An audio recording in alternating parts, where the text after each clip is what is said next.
an unexpected live stream. I'm in the workshop. The guys are behind me. There might be some work noise soon. We're going to see how that goes with the live stream. But yeah, we'll do it. So seeing as no one's signed in yet, I'll just repeat myself. So hello, Joe McDonald.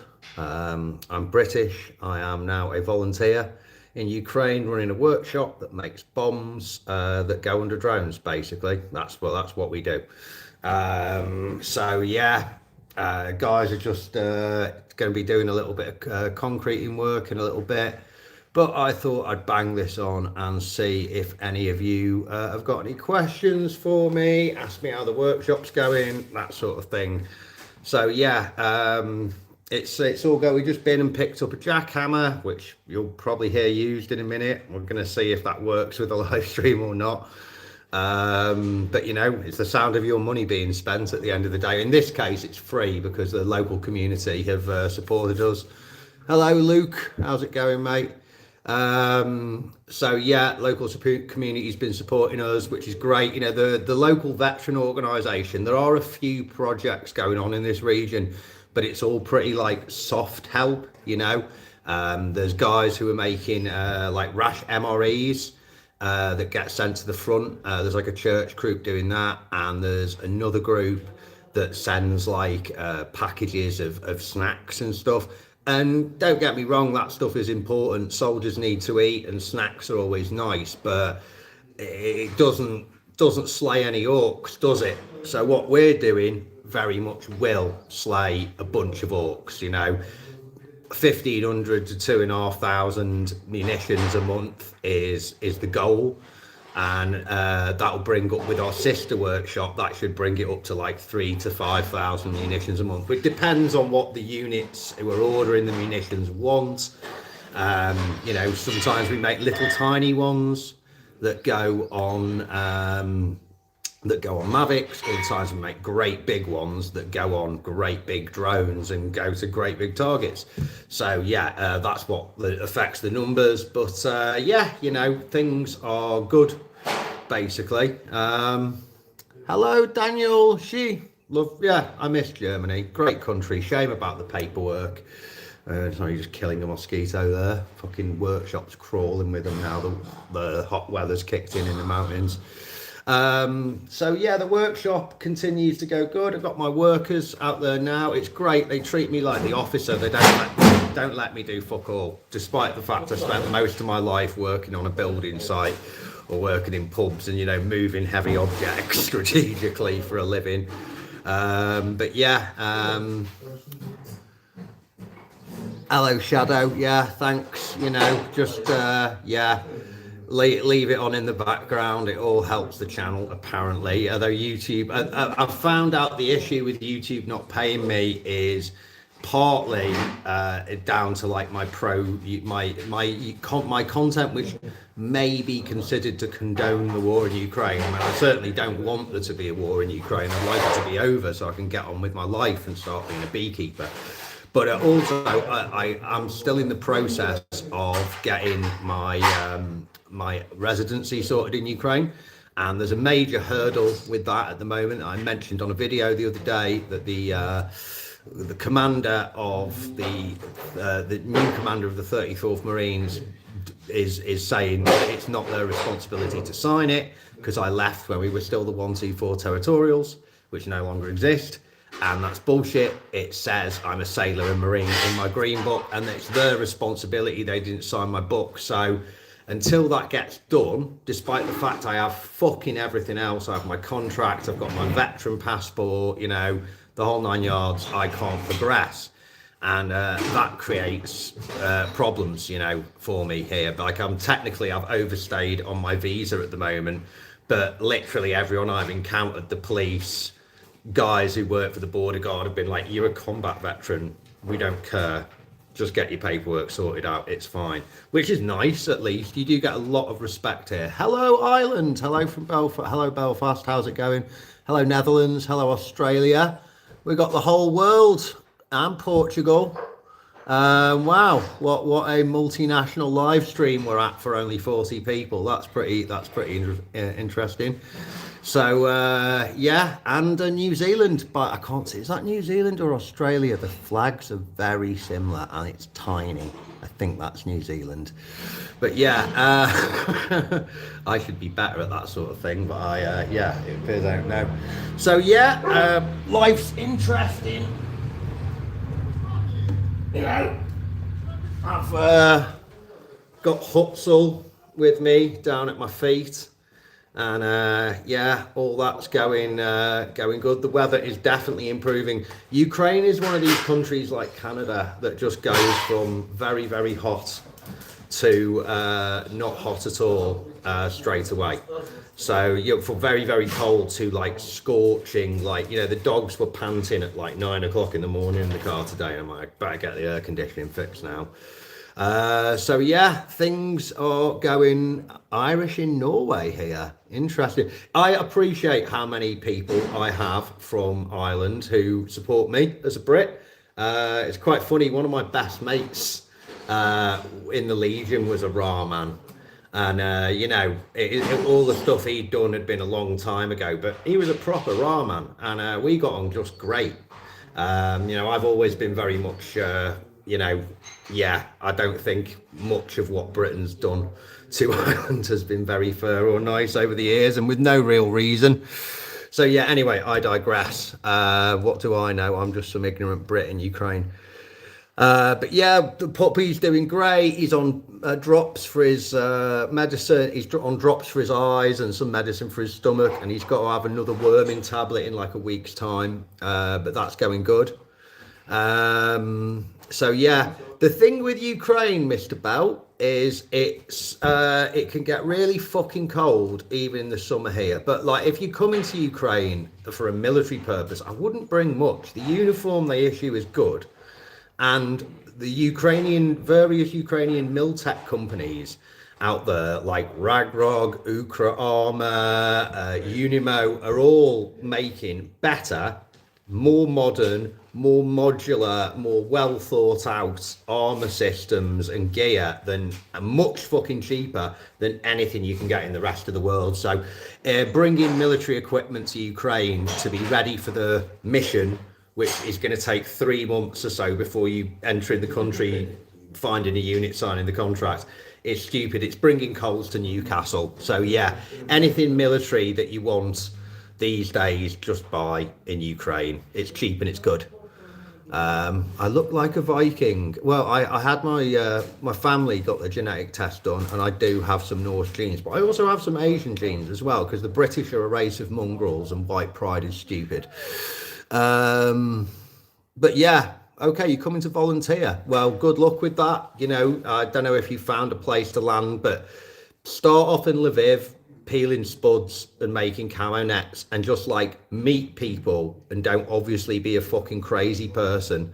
You'd be better off being a hardworking drunk than a crazy person, and eventually you might find your way into something cool like making drones, and after that there's a chance of a job with it. You know, you can go to the army as a drone technician and just make and fix drones.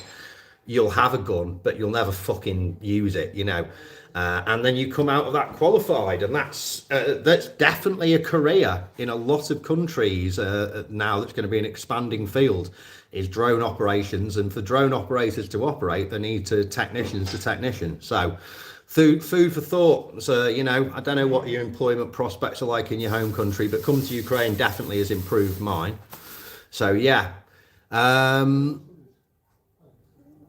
And thank amigos for saying you love the videos. I appreciate it. I had my own drone lessons for the last month. FPV still makes me nauseous. Yeah, some people, I struggled with flying the FPV with the goggles. I really did.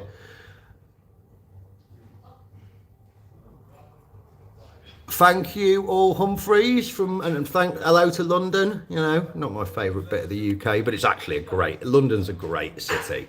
It's just full of Londoners, full of fucking, well, yeah, I don't want to get into the political debate going back home, but yeah, it would be nice if there were less foreigners in London, you know. But on the other hand, lots of my friends in the UK are foreigners, and I'm currently trying to help a refugee get settled in Europe somewhere, because my friend's sister and mother are trapped in an asylum seeker camp in Poland after the Mockingjay, Eliza Falk, who you may have heard of, who was the PR kind of consultant, whatever, PR officer for the Legion, basically stole half the death payment, made sure they didn't get it one way or the other, and didn't do any of the stuff that she was meant to do about getting them citizenship and residency. So now they're trapped there. So yeah, my friend Andrew Rajesh, who's a Sri Lankan guy who came over and basically became the international commander of Charlie Company, amazing guy. He was trying to bring his family over to Ukraine, and they were here in Ukraine when he was killed in action at the front. And because of Mockingjay, Eliza Falk and the Legion not helping them properly, she's now stuck in a refugee camp in Poland. And she's a qualified business accountant. So if anyone is in Europe and wants to offer a job to a qualified business accountant who happens to be an asylum seeker, I'd be your mate forever for that. Like proper loyalty kind of thing. Yeah, you could call on me in a crisis. So dentist, I met him at a base in Poland, and not in Poland, I met him at a base in Ukraine, and he just arrived. Now, he'd come to Ukraine to fight, but because of being from Sri Lanka, when he got to Poland, they basically detained him and put him in a detention center for a couple of weeks, and 3 or 4 weeks, and he managed to, it might have been longer than that, and he managed to convince the Polish guards, who happen to be ex-military, but to look at his Instagram and stuff and be like, look, I was a fucking soldier, a special forces soldier. I'm not here to claim asylum in Poland. I'm going to Ukraine to fight. And they basically broke their own rules and got him out of there. So I met him at this base on the border where all the internationals were going at the time. And he was unshaved, wild herd, wearing this thin Fred Perry tennis jumper, cricket jumper type thing. And then we got to, I thought this guy's going to get, he told me that he, was in the airborne in Sri Lanka, and I know the SAS trained those guys. So I was like, so you're and he was an officer. So I was like, so you're a really qualified soldier. And he's like, but I don't want to be bossing people around. I'm here to learn. And just by default of how good a soldier and how humble and nice and calm he was and how willing to put the fucking work in. One of the first things that Raj did was clean a bathroom they'd given us in this hut that hadn't seen a cleaner or hadn't had anyone staying in it since the 90s, And he slept on the wire mat. He slept on the wires on the bed. He didn't even have a thin mattress, and until I found him sleeping without a mattress and got him one, he didn't breathe a word about it. He then cleaned the filthiest toilet I've ever seen with this other German guy who was a long-time professional soldier. And that's the sort of thing, it doesn't sound glamorous cleaning a dirty toilet, but taking the lead and getting your space clean as a soldier is a very soldierly and professional thing to do.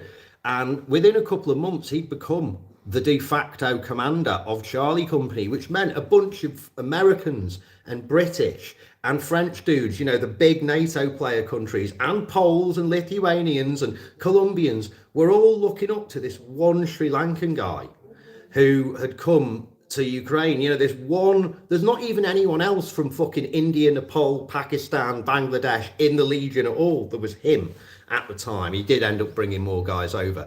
He was an amazing human being and was sadly cut down by artillery fire. And now his sister and her 11-year-old daughter and the mum are basically stuck in an asylum centre in Poland. So if you know a way to help those people out, if you could offer a qualified accountant a job, or a big firm that might somewhere in Europe, they speak fluent English and are a middle-class civilized family at the end of the day. If you could help with that, I'd be your friend forever.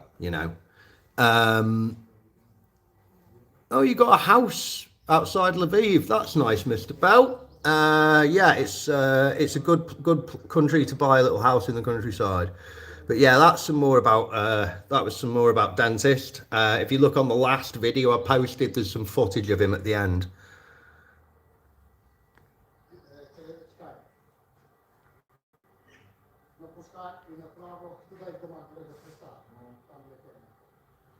Britain, a country of Mongols, mongrels, like yeah, you know, a mix, like a mixed dog, not Mongols. That's an entirely different race of people.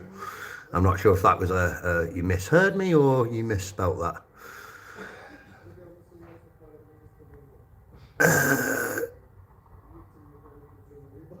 Palm Beach Pete. That's fucking Epstein, isn't it? Yeah. You know, I was actually looking at these like sort of face covers you can get that's got, you know, got someone's face on it the other day, and they've got all, you know, there's a P Diddy one and all this kind of stuff, but they haven't got a Jeffrey Epstein one. I'm like, even Chinese telemarketing companies draw the line at that, you know. But yeah, I mean, if you were gonna rob a bank, the old Jeffrey Epstein face cover probably is the one.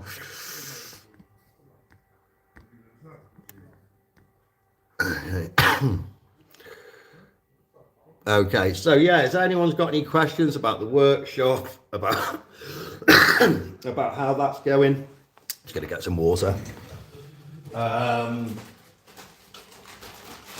Oh yeah, some of you may have seen on the last video as well, I had like I spent some of you, so we had to buy this machine and it looked like we were gonna have to pay 7,500. But yeah, and it turned out we got it for 2.5. So we sort of had this 5 grand sat there, and it's like there's lots and lots of other things we need for the workshop, but you know, we're working on getting some stuff for free. But you know, I had this money sat there. Obviously we bought some tools and bits and pieces and stuff like that, you know, cork boards and PVA glue for the floor. But then a friend of mine who's about to join the military, in the process of, but he's been helping special military units with hacking and counterintelligence and all that kind of stuff for a while as a civilian volunteer. And his computer broke, and he needed to get a new one quick to make some work happen. So I put my hand in my pocket with your money to the tune of 700. And basically this allowed him to have a big powerful, someone else put in some money as well, and he got a big powerful processor which allows him to basically hack and put hidden viruses into people's phones when they click on very innocent looking things, which means you can get the GPS location and it'll notify you when they post a video and stuff like that. So some Russian soldiers posted a video that he's literally just sent to his friend, right, to show him what this position they've been sent to looks like. So these Russians have been sent to some position, and it turns out to be like a fucking hangar for fixed wing drones. There's fucking hundreds of the things in there, all the warheads, all the tech and stuff. So he's like, fucking hell, look at all of this. I'm going to ask him if we can have some for our unit, you know, words to that effect. And well, within a day of me buying that computer, that intelligence was detected, and that same night that whole warehouse full of fixed wing drones got taken out. So obviously that's not down to me, it's down to, you know, the guy who did the hacking and stuff like that. But 700 quid well spent, eh? You know, put down 700 quid, help someone out, and 24 hours later there's a warehouse full of fixed wing drones which would have killed X amount of Ukrainian soldiers and civilians burning, and presumably who was occupying the warehouse as well at the time. Why did I came to Ukraine to fight because of all those columns of tanks that were crossing the border and trying to surround Kyiv and various other places. That's why I came to Ukraine. Yeah, you know, it was the columns of tanks and the, you know, all the shot civilians in Irpin and Bucha that did it for me, you know. Treaties and stuff. Well, you know, the law changes with societal fashion at the end of the day. For instance, the Donetsk People's Republic convicted me of war crimes of terrorism in absentia for 40 years. Now, at that time, I'd never actually been to Donetsk Oblast. So,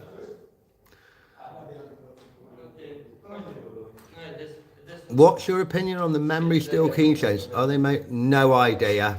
No idea. I could ask a mate. I'll come back to you on that. But there's actually, yeah. I mean, I can't see why it would be. I mean, it's an inefficient way to make a steel chain, right? Shaving bits of metal off a tank. But if you had a big enough fucking lathe so you can make thick enough swarth that's like, if you're like cutting like a strip of wire off a tank barrel, yeah, conceivably, you know, could be an easy enough way to do it if you had the right machine.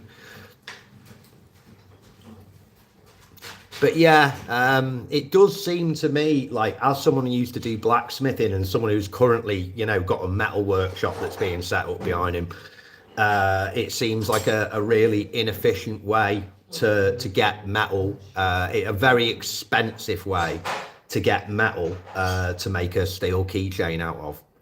And it's all carbon steel, so you'd need to coat it with some shit or it's going to rust like fuck. Puppy's great. Come on, son. Earn money for daddy. Earn money for daddy. You little wiggly pig. Now, Hutzel is fine. He's had his eye drops. You know, it's been like 5 days now and it's still not clearing up. But, you know, it seems better. They're not weepy all of the time. Sometimes they kind of dry out, you know. Maybe I should be doing it 3 times a day and not 2. But the vet said 2. I'm scared of being horribly hurt. I'm not scared of dying.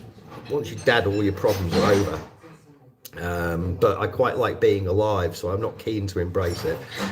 And near-death experiences, I mean, you know, it's all this, like this one time we were in this trench or bunker in place and things shot at us, but they didn't hit us, but they got really close, and some of them were very, very large explosive things. Like I had a fucking artillery shell literally pass in between me and a friend in a building and punch its way through the wall and go out of the other side of the building and then like land in the car lot and not explode. You know, that's stuff like that. The most scared I ever was thinking I was about to get my throat cut, and it turned out to be a great big fucking deer that was just like, my night vision wasn't working, and yeah, you know.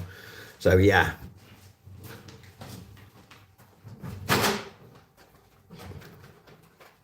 Yeah, the thing about the kids, I mean, you know, they actually, Russia put out an article that they were sending Ukrainian kids to a fucking holiday camp, right? Yeah, a holiday camp in North Korea a while ago. And if that isn't just open trolling, using children as a pawn, as a lever to troll another country, I don't know what it is. Disgusting behaviour.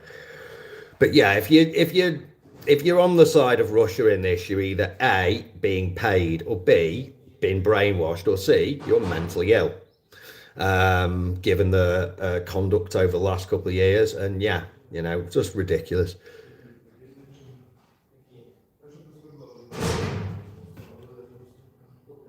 Yeah, Onesock's great with the puppy. If you look at the last video, there's some nice footage of them playing together. He doesn't like the puppy crawling all over him, but like he hasn't. Someone put a chicken bone in between them the other day, and there was a moment. But don't put bones in between dogs, right? Especially, yeah, just don't do that. That's just, so yeah, I think they're going to be fine, and Onesock's just going to teach him how to be a dog, you know. So it's all good stuff. Let's scroll back up.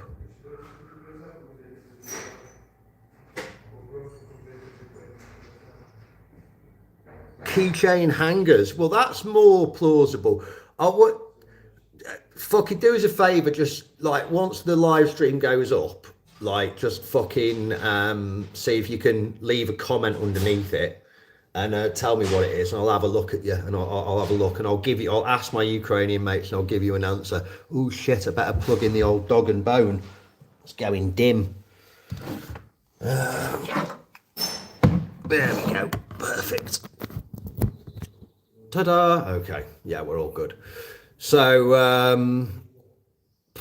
how many confirmed kills do I have? We don't do confirmed kills, but like, you know, it's also really hard to tell. You know, like a lot of the people I've killed have been inside houses or buildings, and you know, the building explodes and then it's on fire, and it's like, you know, about like 50. But like as part of, you know, war isn't a computer game, right? You're working in a team, and that team is part of a platoon, and that platoon is part of a company, and that company is part of a battalion, and that part is part of a brigade.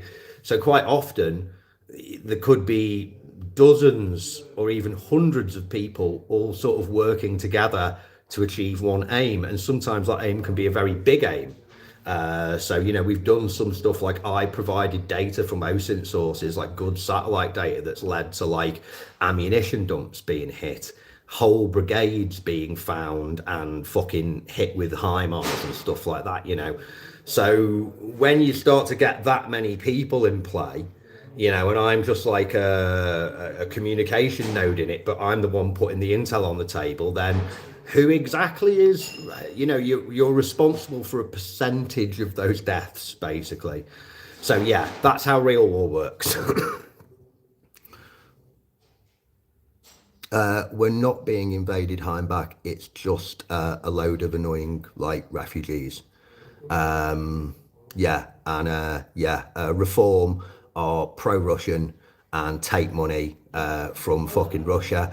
And by the way, if you didn't know, seeing as you guys are so pro-Russian, Russia is 20% Muslim and the UK is 6%. So you know, you might want to think about that before you decide who your new friends are. You know, traitors wrapped in the flag, you all lot are. Slava Ukraine, Coiler. Slava Ukraine. Yeah, I'm not your fucking lad, Heimbach. I'm not your fucking lad.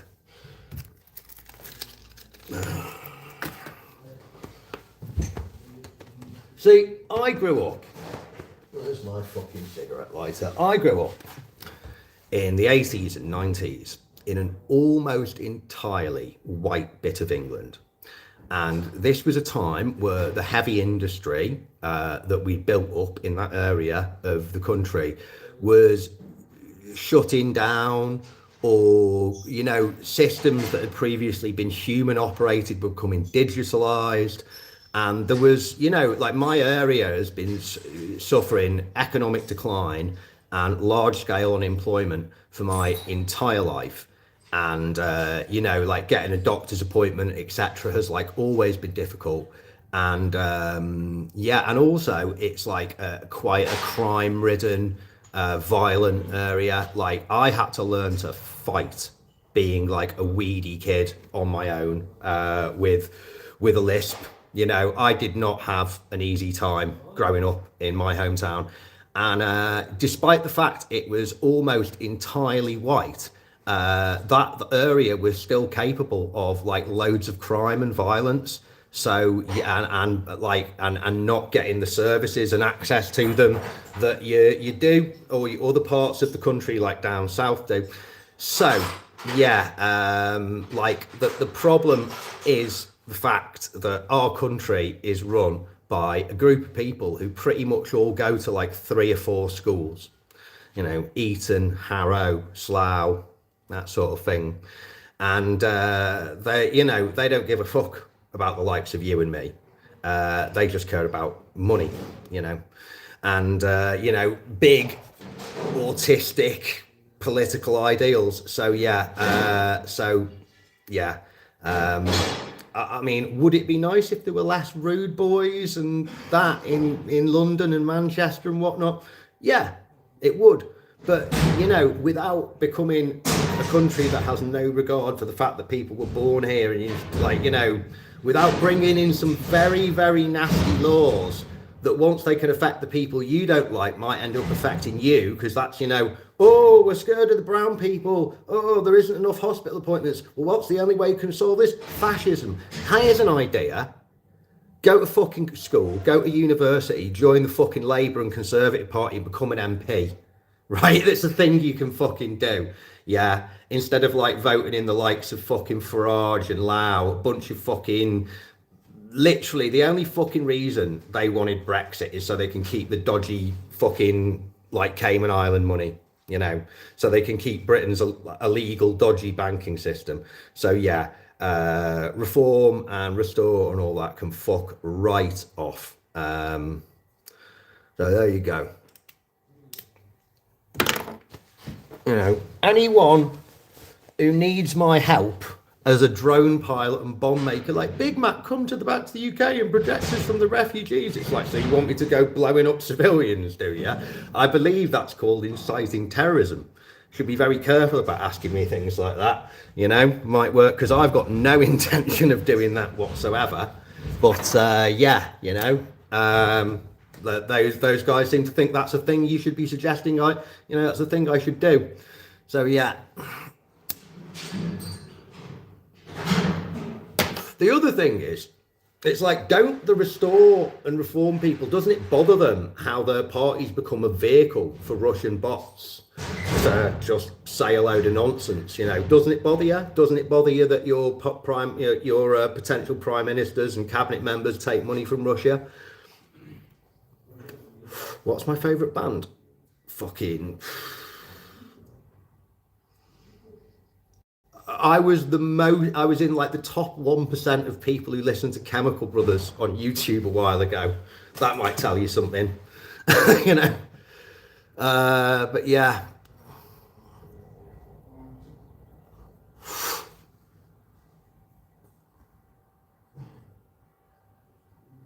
Oh, the Dyson CEO. Yeah, Dyson CEO is a perfect example of the kind of people who wrap themselves in the flag, but like have literally no connection, no interest with helping the average British council estate dweller whatsoever, you know. But, you know, people are resentful. Like, it's easier to hate the person who's just as poor as you or even poorer than you, but they're getting something that you don't get, than it is to hate the group of people who basically all go to the same 4 schools and run the UK, you know.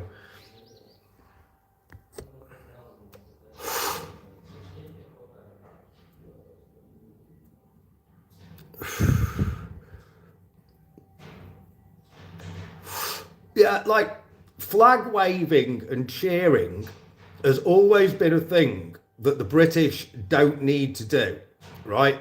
It's you know, oafish and American bollocks, right? We don't cheer for politicians. We don't wave our flag all over the show. You're allowed to like things about being British and like things about the character and the culture of your nation, and still dislike the royal family, our colonial past, all these kinds of things, you know. So yeah.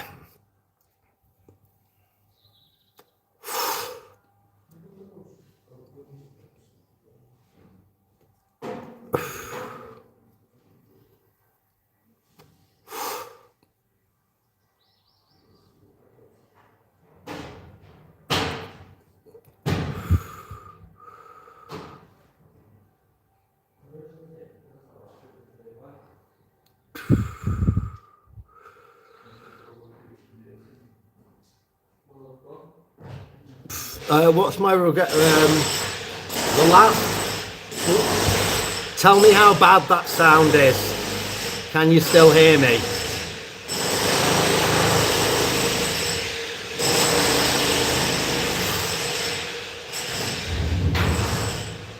Okay, yeah.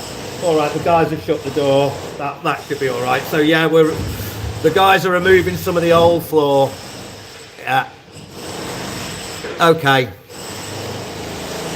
But yeah, the guys are removing some of the old floor so we can lay the new floor. So I've got three veterans there. It's funny, because quite a few guys have come out the woodwork and they've been wanting to volunteer, but they're not the kind of guys who want to sit there making borscht with babushkas, you know.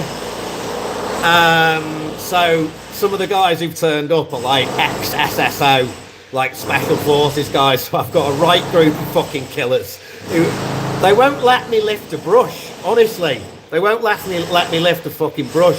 They won't let me. But mate, my ears. The damage is already done, son. Damage is already done. I was a bomb maker. Have you seen my shorts? You know what I mean? There's some big fucking explosions I've set off. Yeah. Okay. Well, you know, this is the noise of progress, guys. This is the noise of a floor being laid in the workshop. Within a week, this floor is going to be set. The machines will be in. And within another week or two, once everything's assembled and commissioned, we'll be making the munitions cases.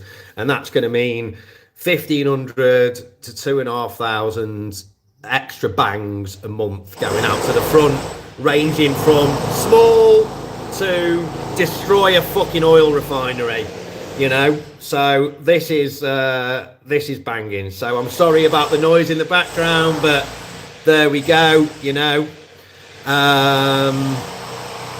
Yeah, fucking hell, you're right. Yeah, that would be a serious case of bad beans, you know. Oh, do you want to hear a story of horror? So back in 2022, the Legion provided us with all these like humanitarian ration packs, and they were from Britain, and there were a few different varieties of them, right? One of them, you got a tin of tulip bacon grilling. That was the good one. The other one, you got a tin of Ye Olde Oak hot dogs in jelly. They're a British brand of hot dogs that were invented in the Second World War. Their contents is mostly sawdust and slime, and they're the worst fucking thing you've ever tasted, and that's when you cook them or grill them. We were left on this position for 9 days, and we had nothing to fucking eat, hardly, except these cold hot dogs in jelly. And you're not even meant to eat them cold, right? It was like a fucking Japanese game show. I'm telling you now, Ye Olde Oak, you want to do a Big Mac challenge? Tin of Ye Olde Oak hot dogs cold every day for 9 days, right? That's soldiering, that's fucking soldiering, okay?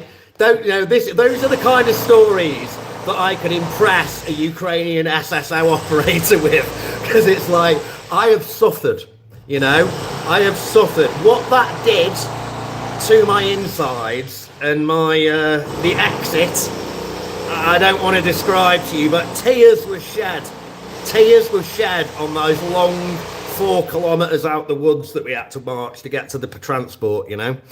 But yeah,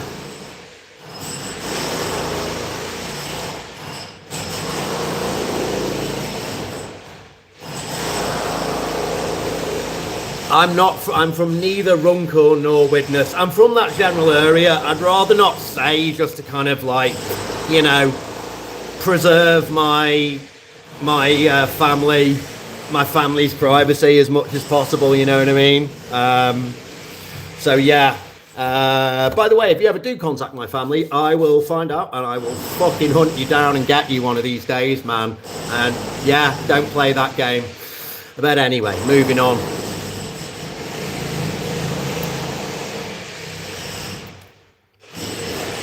No, Onesock's fine. The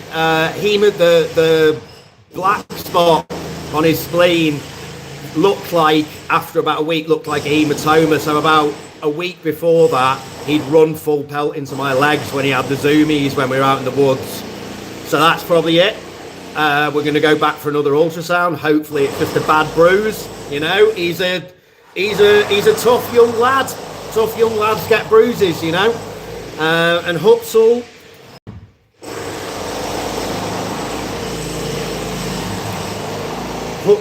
is at my feet here. Hutzel, son of Onesock, who we found in the wood pile the other night.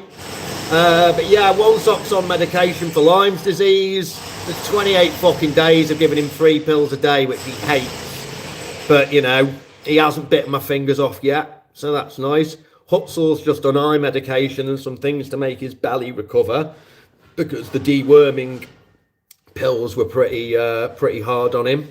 But yeah, it's very soothing having a puppy around and watching Onesock and the puppy play together. It's like, all right, I'm quite a lucky bloke, really. I'm not rich, and I don't have a woman in my life at all. which is sometimes sad and sometimes fucking great.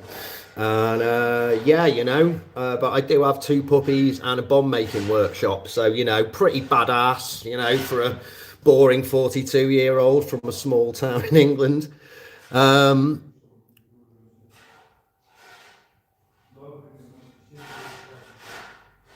Oh, cool. So you found some Yukis who were having a bit of a recreation hike while they were training in the UK. That's cool. Yeah, there's more new guys kind of joining. It's younger guys joining now than it used to be, you know. And yeah, I mean, this has been a war fought by dads and granddads, you know, like a big majority of the army. And some of those dads and granddads are fucking operators. Do you know what I mean?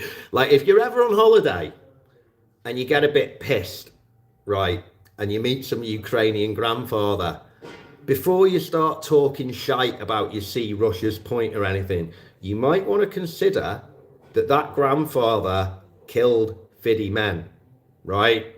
There's fucking loads of dudes I know like that. You wouldn't think it of, or you might see some little dude, right? Little dudes are dangerous. You get a lot of little dudes in the fucking soft, mate, you know? You want to go down? Okay. He's got a little tray, a little bed tray that came with the desk I ordered that I didn't consider, but it's like, oh, brilliant. I've ordered a desk with a dog tray. Fantastic. But yeah, you know, one of the great things about having an army made up of older dudes is everyone has got, you know, a lot of military training. A lot of military training is teaching teenagers to get out of bed on time and not wipe their own arse.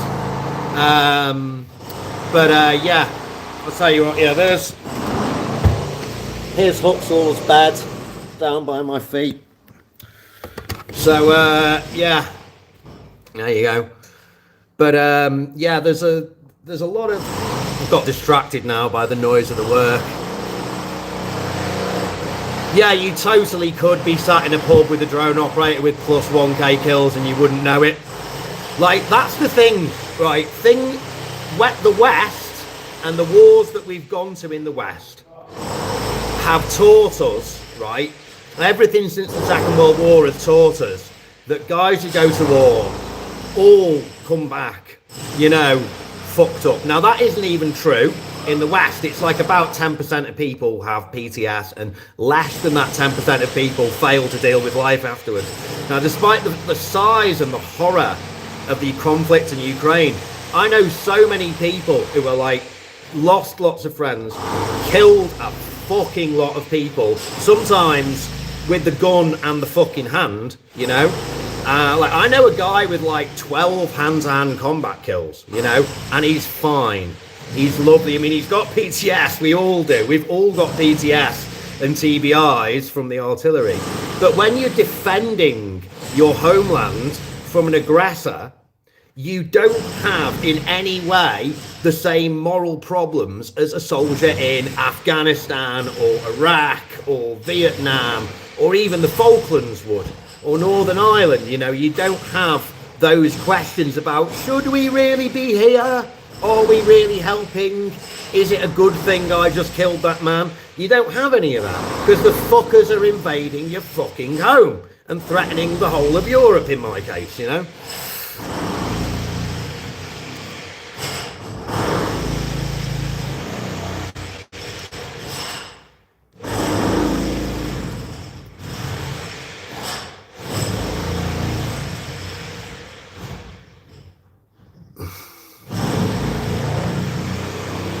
Yeah, we're just getting through, that was Mr. Ryder, we're just getting the old concrete floor up so we can lay a new one, so the 10 grand's worth of machines I've bought won't vibrate and will be on a nice level base, which is going to make the work better and it will make the machines last longer, basically. This war's not going anywhere. We could be running this workshop for the next 5 years, you know. Once we've got it set up, what it actually takes to run this place is metal, aluminium pipe, steel sheets and steel wire.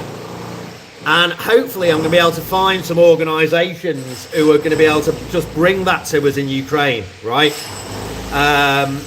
Or buy it for us. And then it doesn't actually take that much money to run the place. So once we've got it set up, it'll sort of run itself.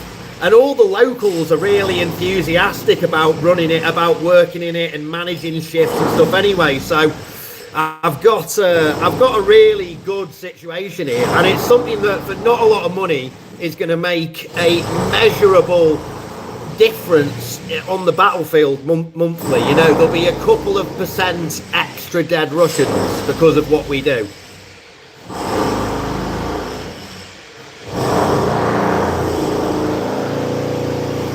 Fucking hell, the war could go on for 10 years or 20 years in some state, you know, until Russia changes not just its leader, but its drive, then we're stuck with a very dangerous neighbour with a large population who's willing to sacrifice a lot of their own population for bullshit, you know? So that problem doesn't go away even if Putin does. Me and Lindy talk all the time. He sent me the copies of my book the other day, and I've started to kind of dip into trying to write again. So yeah, me and Lindy are friends. The reason he was in Ukraine is I got him over to visit me.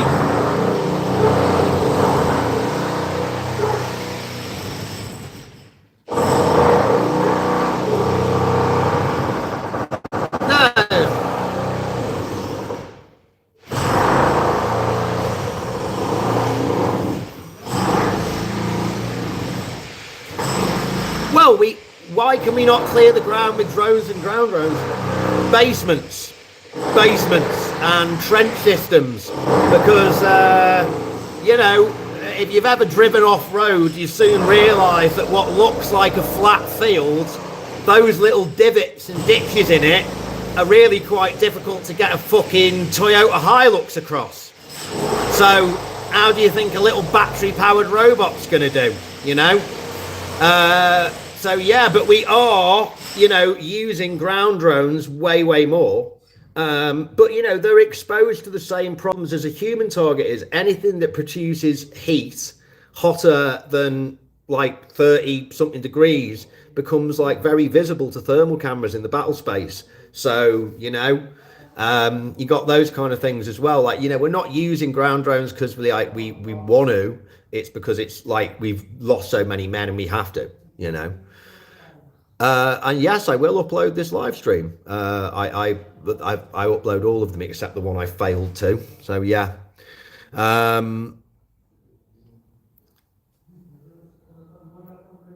No, they're having the guys in the back are having a consultancy right now about how, because it's like we don't want to take away too much concrete, but we don't want to take away too little. And they're not being paid, so they can do whatever the fuck they like. I am an officer. They say they treat me like an officer. No, sir, you sit down. We've made you a coffee. We'll do that, which is great, considering I've spent most of my life literally jackhammering up concrete floors and moving bags of cement. It's great to get treated like management. You know what I mean? Like, damn fine chaps to a man they are. Let them get on with it. Never stop good men when they're working. But yeah, well, I am hoping to basically get this place to a point where I can pay two guys like 20,000 UH a month, which is like the basic range. Hopefully we'll become incorporated into the official volunteer system, and then the government will give the workers like 13,000 a month, which is fuck all. It's like 200 fucking quid, but it's 200 quid. And, you know,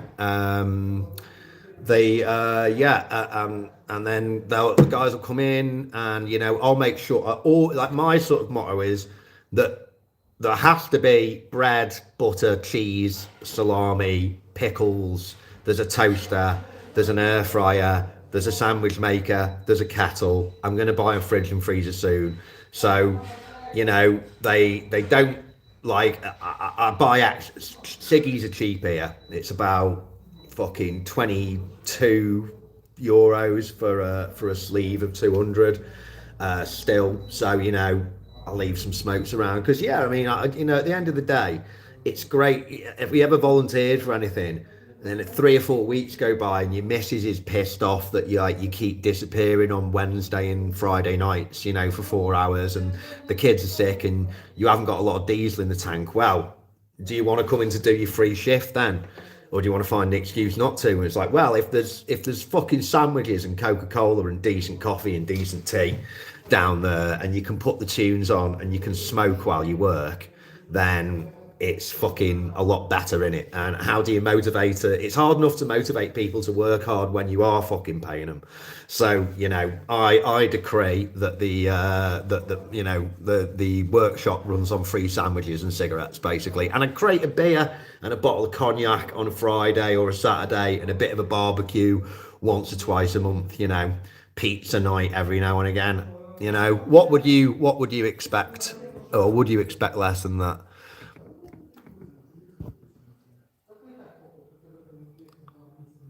Where did we get the tight wound cable? Well, that wasn't actually my idea. That was an idea from Andre.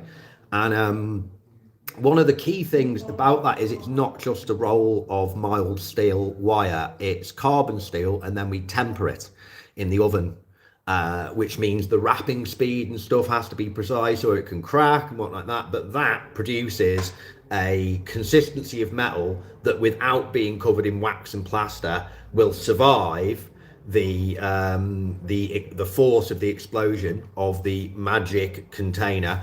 And because a lot of what people don't realize is that you might have seen some tests with grenades, and you get this irregular shrapnel pattern, and there's all kinds of reasons that happens, but some of the reason is the explosive destroys the shrapnel and just turns it to like red hot iron sand, which is nasty to get hit by with, but it doesn't really produce the lethal effects you want.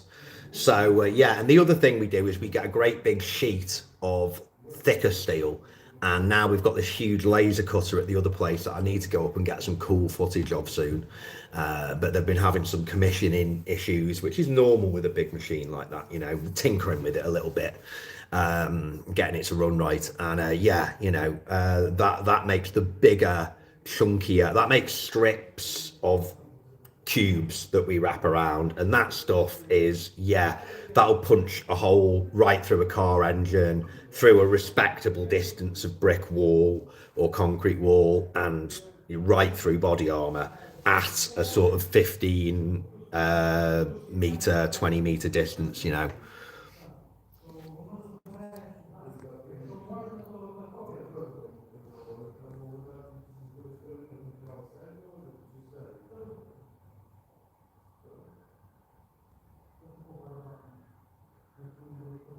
How much will we be making on the bombs? We don't sell them. We just give them to units who want them. So and 1,500 to 2,500 a month. And if we could make 5,000 a month, they'd go as well, basically.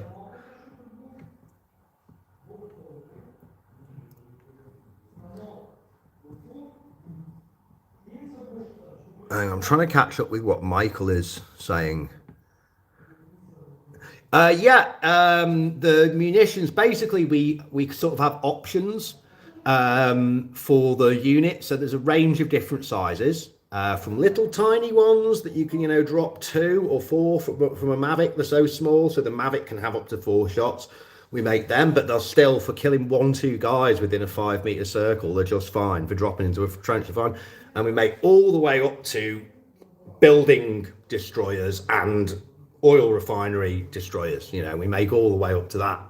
And they come with either a copper cone for punching your way through metal armor, or we can have basically a various forms of steel penetrator, some of which is an inverted cup, so the explosion hits the rear of the cup and it goes like that, and some of it is just basically like a big rod or cannonball type thing of hardened steel, which is one of the things. Now we've got my big lathe, is one of the things we're going to be doing. We're going to be making big steel penetrators to punch through hardened targets, which is something that gets me really excited as well. So, you know, it's all about the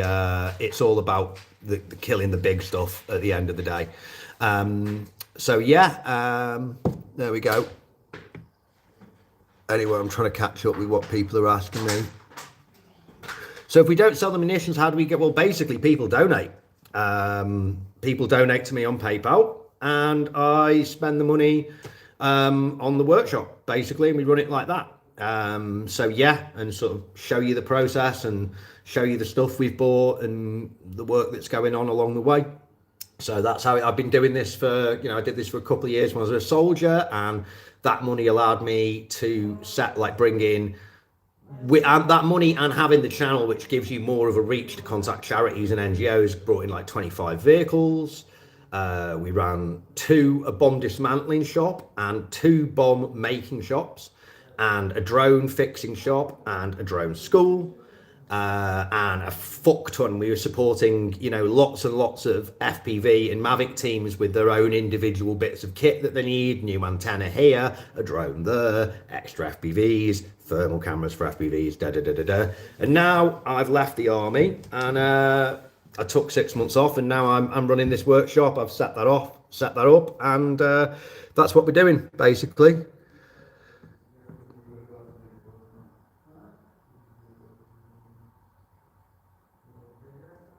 Incendiary weapons are not nice to have used on you or to see used, but they are a completely legal, as long as you are mindful of civilians in the area, a completely legal form of military weapon that is highly effective. I have personally burnt down lots and lots of places that contain Russians deliberately, because one of the main things that fire does is A, it creates smoke, which gets people out of basements, and B, it or kills them in the basement at the end of the day. And it destroys equipment.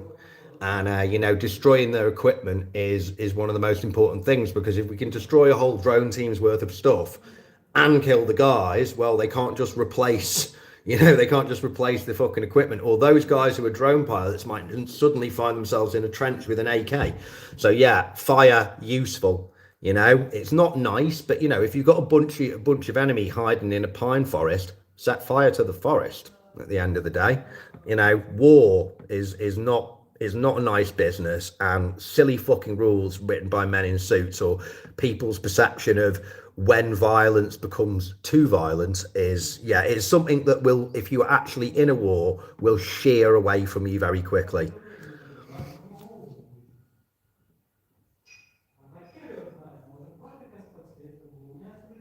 Sneaky MacD, about 1,500 to 2,500 a month, depending on what size of the units want at the time, basically. So the bigger they are, the less of them we make. So yeah, so that should, even if only 10% of those munitions produces 1 kill, it gives you an idea of what sort of impact and what sort of help we can give to the guys on the front, you know. So it's a very sensible, economically viable, low cost, high results project I've set up here. So yeah, I hope you guys can get on board with it.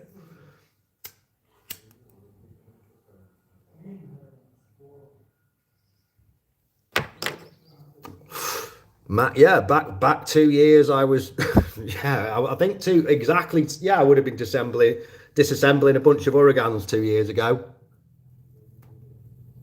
Mironov, no, I did not try the pine syrup. I said it was honey, but it's syrup. No, I didn't actually try that. I'm sure I will be forced to at some point, because one of the things about visiting Ukrainian houses is they fucking insist you eat something, which sometimes can be hard work, you know. They're like, oh, you want some pig's ears? It's like, I know, yeah, no, basically.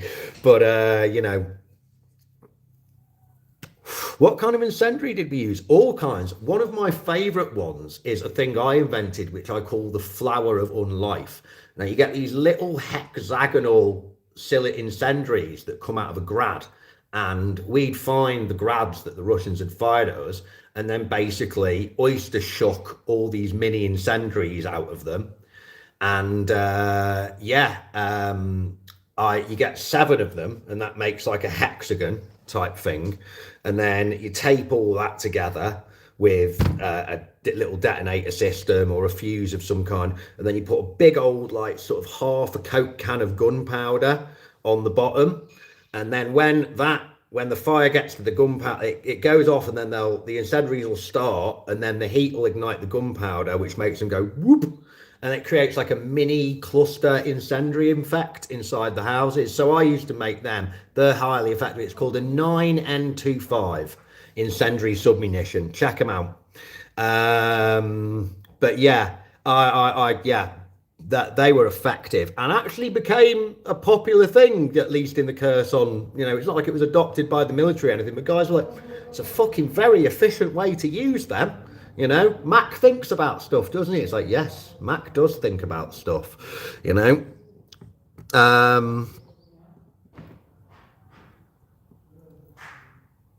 Have I thought about producing the drones themselves? Yeah, like, based on this project and how it goes and how quickly we get it set it up and running and it's ticking away, one of my things is we could definitely rent some more space down here and set up a drone lab, and by that point we should be able to get help and funding from the government and stuff like that, you know. But there's a lot of fucking drone labs out there, and to be good, you know, you need people who are really, really already very good drone technicians, and that's labour and skill I currently lack. But what I want to do, what I really want to do is a thing called Project Spitfire. Now, a brand new Spitfire, admittedly it doesn't have a Merlin engine, but it's got a more modern, much easier to maintain power plant. Costs 200,000, 300,000 for the sort of about what we want, right? So you can't just have one, you need 3, and more sensibly you need 9, because you've got 3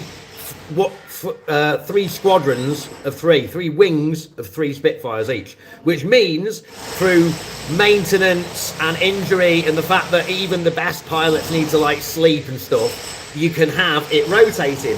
Now that's 9 times 3, 18. Yeah, that's only like $1.8 million dollars US of plane for 9 of them, right? So then obviously we need facilities. We need what would be great, it'd be to hire a truck and a fucking roller, right? And then we can just go out and make an airfield wherever the fuck we like in a farmer's field in Ukraine, you know, have that moving around. But $5 million could make there be a whole squadron of Spitfires smashing drones out the sky in Ukraine again. And when I say drones, I'm talking about Shaheeds that are attacking more inland targets. I'm not talking about these things swooping over the front line trenches where all the Russians have got man-pads. They'd be for fucking taking out. And, you know, you can modernise them. You know, you can modernise them. You can give it thermal vision and flares in case a missile locks onto it and all that kind of stuff. You can give it a radar. All that stuff can just be installed on a fucking high quality tablet, a laptop that just fits in there. So Project Spitfire, I think $5 million spent would generate $50 million in public support for Ukraine, just because everyone would be so fucking jazzed to see all the footage of the Spitfires in the air and shooting down guys. So yeah, if you can solder and you want a job in Ukraine, you can very easily come here and get one, you know, but practice the language.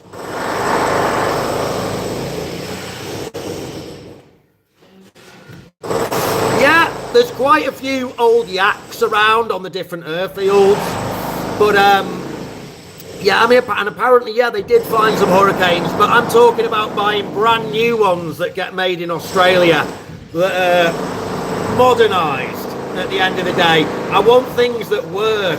that'll shoot down Shaheeds well, not things that like need 100 hours maintenance for every 1 hour's flying. You know, we've got to be realistic. But yeah, they make Spitfires in Australia again. Let's fucking do it, guys. $5 million. I've got like Azov Media guys were down here the other night, and they were like, it's a pretty good idea, that. I'm like, I reckon it'll work, so maybe we can work together and Aussie. Why Spitfires? Because it's for the British and probably the Canadians and the Australians and the New Zealanders, and the South Africans, it's the most beautiful point-in prop plane ever. And because it would be a very, very well-suited plane for shooting down Shaheeds. And if we adapt them, they come in two-seater versions. So if we adapt them to basically, what's it called? A Defiant something or other. It's basically like a Hurricane with a rear turret. The best way to shoot down a Shaheed is from side on, so you're not flying into your own explosion. So okay, it would affect the aesthetics of them a little bit, but, you know, it could also, yeah, who cares at the end of the day. And yeah, I did get made a chaplain.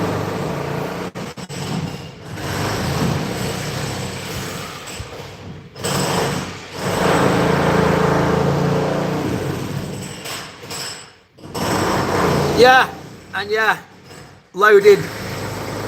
No money from YouTube. I've got to wait until I've got Ukrainian ID for them to pay me in Ukraine, and then they'll probably say no because people complain about my channel because of what I do, you know?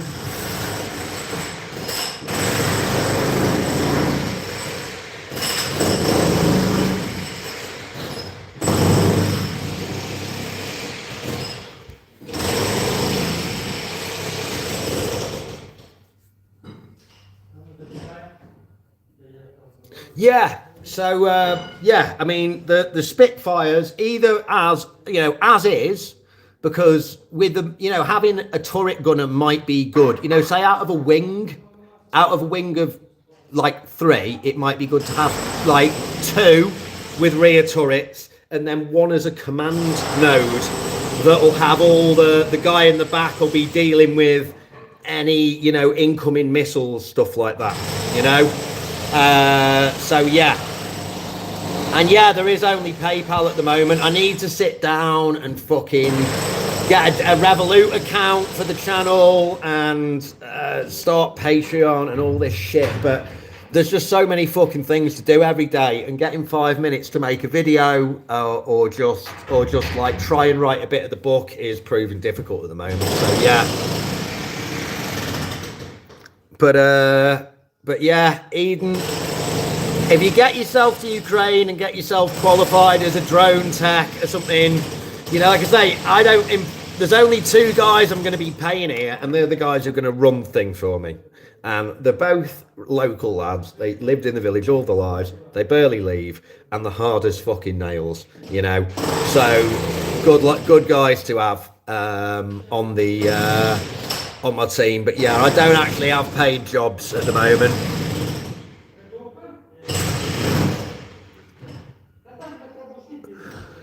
Shooting the shotgun from the backseat of a yak the other day. I mean, yeah, that's fucking crazy. Why aren't you doing it with a machine gun from further away? The big warheads on those things. I don't know, you know, I don't know if any of you have ever been close to explosives going off, but anything past 2 kilograms starts to become like insane, you know, like Hollywood.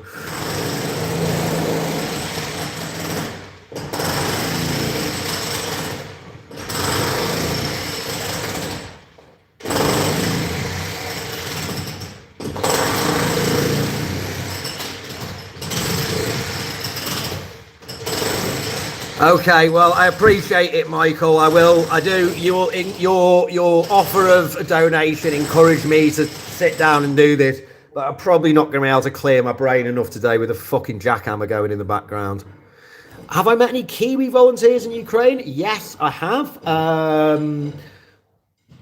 Like 3 or 4 guys over here, but not many. There was an ex-Kiwi SAS guy. who was quite famous over here. I won't say his name, but he got wounded and left. He had Vika, I think. And yeah, there was a Kiwi guy in the Legion, but despite most of the Kiwis I've ever met being really popular, he was not popular.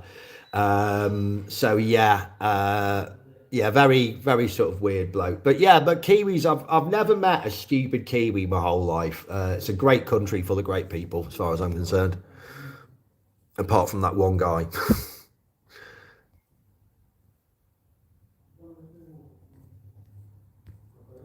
Cause loaded Oxford, yeah, well, yeah, that's the point. Like, if we want money for the Spitfire, if I can just get a decent video out to promote the idea, I reckon the British and get the company in Australia to like agree to A, sell them, B, sell them as a price, C, make sure that there's 9 there for us.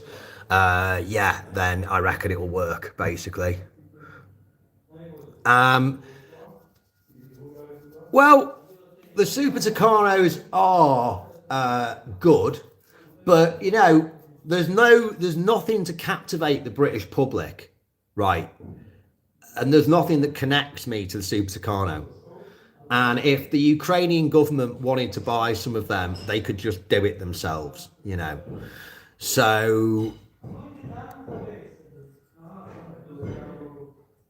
in what kind of units did you spend time? I did 8 months with the Legion, just infantry, although I did manage to do some forward observing and like get an artillery battery shelled there. So that was a thing. And then I did like a little bit of drone work at the end, and then I left. And I did some infantry work in Kherson. I went on a few amphibious missions to the islands, and then I went into drones.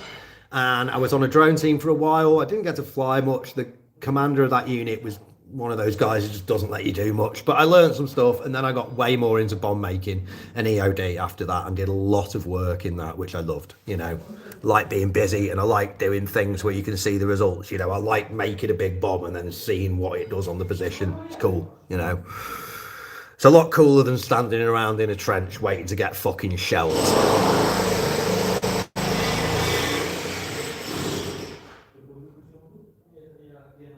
Yeah, and the Spitfires are quite cheap, and I don't need for them to come with guns. I can get all the guns and stuff fitted here in Ukraine for free, you know, basically. So yeah, you know.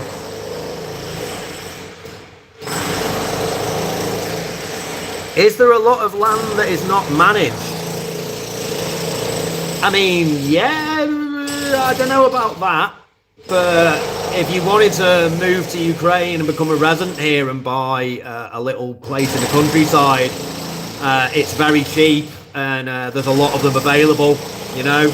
Like you can get like something that could be like a small hotel or a pub for like the you know, a big pub for like 200,000 here. You can get like a little if you're comfortable with using an outdoor toilet and getting your water from a well, you know, and you know, maybe having to like put in a water tank that runs a pipe from the well if you want to have a shower. If you're comfortable living like that, and I am, you can get a nice house for under 50 grand here, and there's no fucking planning.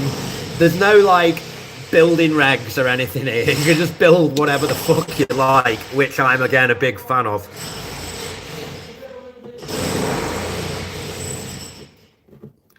Yeah, if we get it doing, it'd be interesting to fucking get this. You know, I reckon the Sultan of the UAE might just be like, yeah, you know what? I'm just gonna have some Spitfires cause looks cool. You know what I mean? Because, but yeah, you know, you can fit them with like some decent.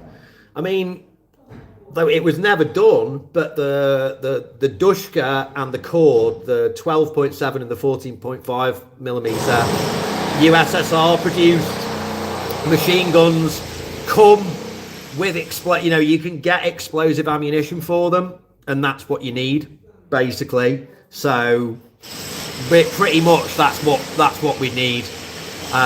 It'd be nice to get some 20mm Vulcans on it. We'd all love one of them to be armed up with 303 British, but mate, no one even makes that fucking ammo anymore in proper numbers. Do you know what I mean? There's no warehouses of it left lying around.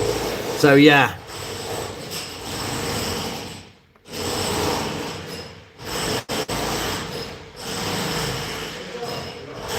Well, yeah, I should create a Revolut thing and then open a crypto wallet on that, and then you guys can donate through that. I do have a Revolut account, but it's my own little personal Revolut account that's my emergency bit of, oh God, you know, you've lost a leg or you're really fucking sick and you need a bit of money to go off to die somewhere beautiful and you know, gloriously, like Thailand, you know, and a death from ladyboys and heroin, like a real soldier.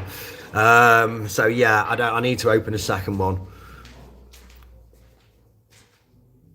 Yeah, minigun with 2.2 ammo just wouldn't work on the mechanism.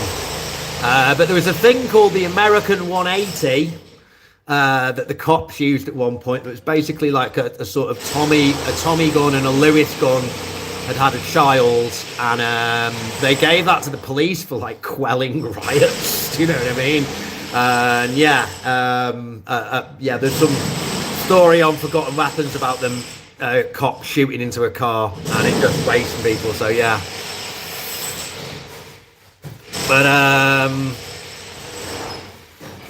but yeah, the thing is people are obsessed with guns, right? And because of films, and because it's something that you, the individual, can carry. But bullets are just one little chunk of shrapnel, the weak source. Like, I've always had people asking me, when are we going to see guns on FPVs? It's like, there's no fucking point. Bombs are way more effective than bullets. There you go. So, yeah.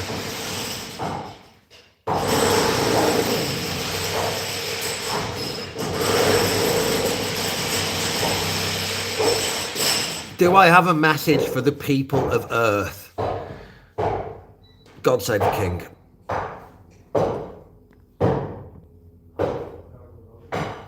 You're in Bangkok? Well, yeah. I mean, well, mate, I don't think it's easy to buy smack in Bangkok. But if you go to Phuket, right, then, yeah, you know, speak to a few Russians over there.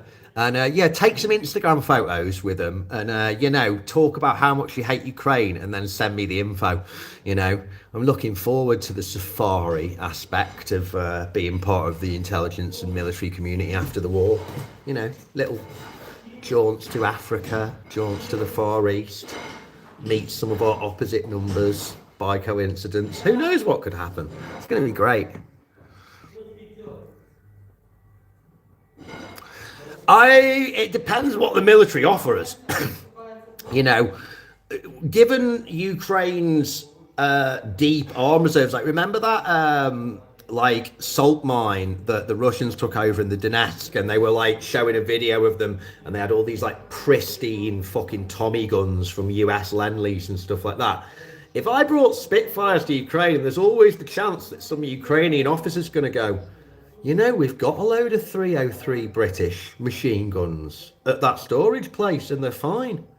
There's always a chance that might happen, but it's what's going to be offered, like things that would be suitable and pretty easy to adapt. A Dushka, USSR 50 cal, it can fire explosive ammunition, which is what you want.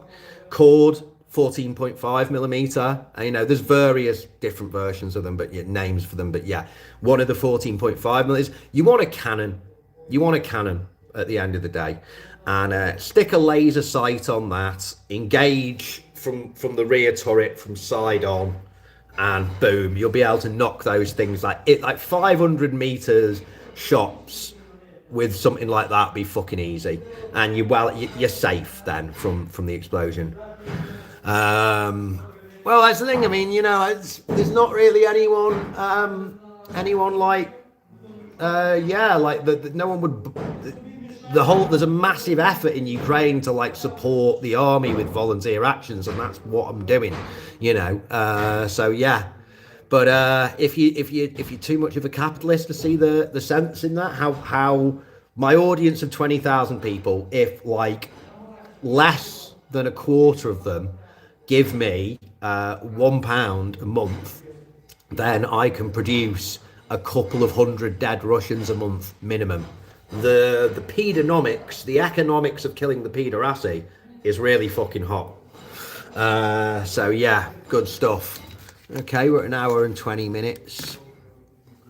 Yeah, so we're talking about prop planes, Second World War fighter planes, that's what a Spitfire is, with a modern engine in it that's just as fast as the Merlin, but a lot easier to maintain and run.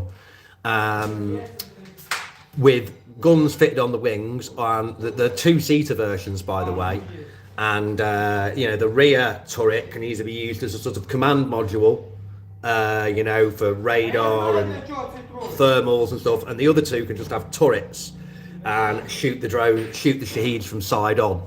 The other one could actually could be fitted with missiles under the wings and used as an interceptor for any incoming AA, which would be long distance AA. It'd be like S-300s, S-400s. It could be used as an interceptor to deal with them and protect the other two. That's kind of my concept for the wing. But I'm not an airman, but I am pretty fucking clever when it comes to the practicality of slotting motherfuckers. I met one dude from Turkey when we were in the Legion in 22, and he didn't get on well with people and left. That's how it is. But there is like the Sheikh Mansour battalion. We've got like a Chechen unit here, and there are the head of the chief Muslim in Ukraine is also in the army. And not as a chaplain, he's a commander of a logistics company, I think. But yeah,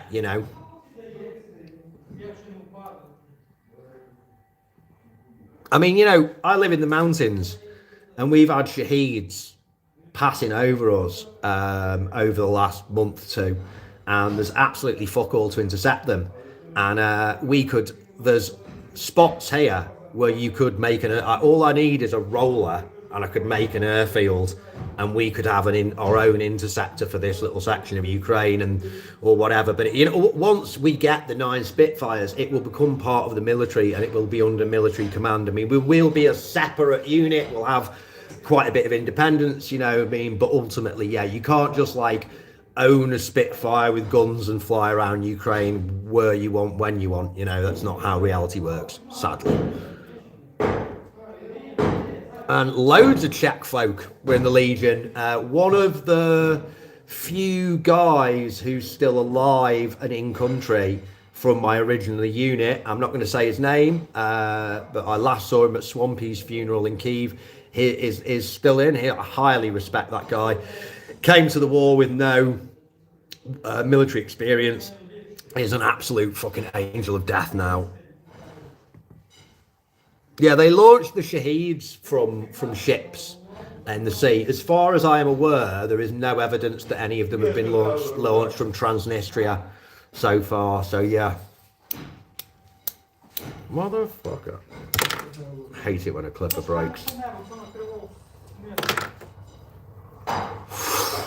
Right, no. Yeah, I think the Americans just said they were going to buy a load of Soupy Tucanos. The Moroccan Air Force already uses them. Yeah, they're a quality plane. No two ways about it. The Americans had them in Afghanistan. If you just want to attack a few guys on the ground who haven't got much by the way of AA capability, the Taliban don't have the fucking Stinger missiles anymore, then it makes a lot of sense. It makes a lot of fucking sense, especially that stuff like, a lot of stuff that would have had to be super high-end aeronautic equipment and thermal images can all just basically be like a bolt-on civilian market bought modular system now as well, So yeah, you can really, whoops.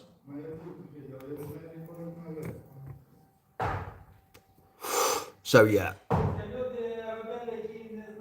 What would help me more? Well, I've got all the labour I need, cash, basically. And because of the nature of our work, because it is a secret bomb making facility, the fact that all my workers are A, Ukrainians, B, combat veterans, is exactly how I want to keep it. You know, this is not a workshop that will probably ever see any foreign volunteers come into it. However much you like me or like the channel or want to help, you know, sorry guys, yeah, you know, the fact you're a nice bloke doesn't mean you're not a fucking spy. They're famously quite charming people, you know.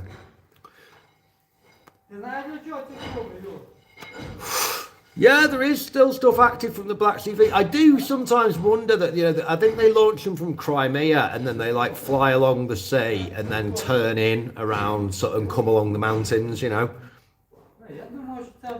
Possibly they fly over Transnistria, but yeah, I'm not sure.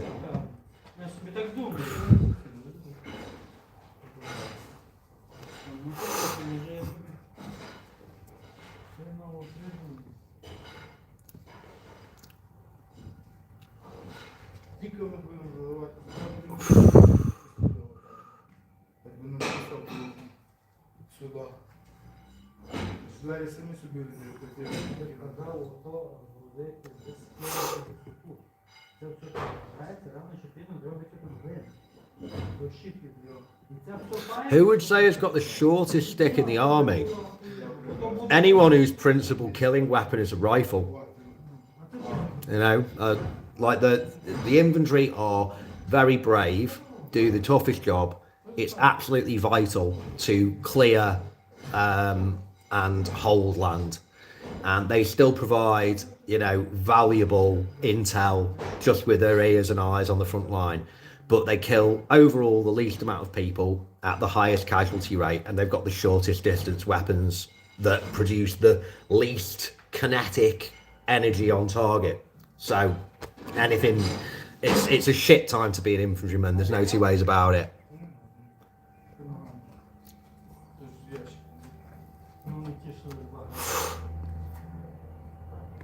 Okay, I think I've answered all of that now.